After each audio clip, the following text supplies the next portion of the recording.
Hey guys, welcome back to the WODdoc Project 365, episode 657. Tonight what we're doing is talking about carpal tunnel and how we can alleviate some carpal tunnel symptoms using a lacrosse ball or a soft mobility device like this yoga tune-up ball.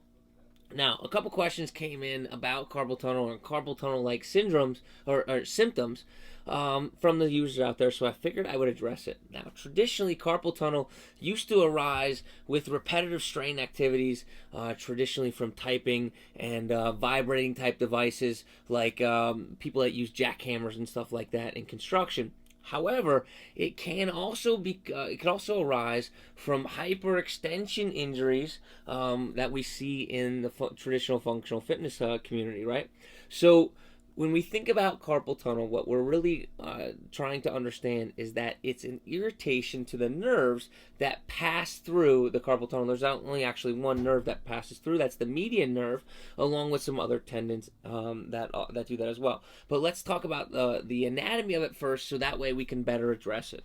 Now, if we were going to go ahead and talk about where the carpal tunnel is, we have to understand that there's two sides of our palm. We have a fat meaty part on our thumb side and we have a fat meaty part on our pinky side. If we were to put those two together, it makes this nice little valley right there. If we were to follow that valley past where our wrist flexes and extends, that's where our carpal tunnel would be. That's the place in which we would try to mobilize using this ball, right?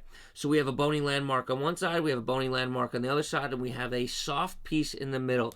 And what we want to be able to do is take this ball and come straight up and straight down. The reason why I like using the yoga tune-up ball on this one is because it's not as hard as the lacrosse ball. So if these nerves are indeed, if this nerve is indeed irritated, then it won't be as likely to become more irritated through treatment. So other than that, knowing a little bit behind it, the treatment for this is going to be quite simple. We're going to take this same landmark that we just showed. So we're going to take the thumb and pinky together, making that nice little line right there. We follow that line to the back. We place the ball right to where that is. We're going to turn this back onto the outside there, and we're just going to roll back and forth, making sure that we hit this entire region from the front of the palm, or from the mid palm to the back of the palm, right? So we make sure that we go through that entire region. Other than that, we're just going to hang out here, spend 2 minutes or so per hand or per affected region. If you have to, you can also, or if you'd like to, you can also stop right over where that carpal tunnel is and go from side to side, right?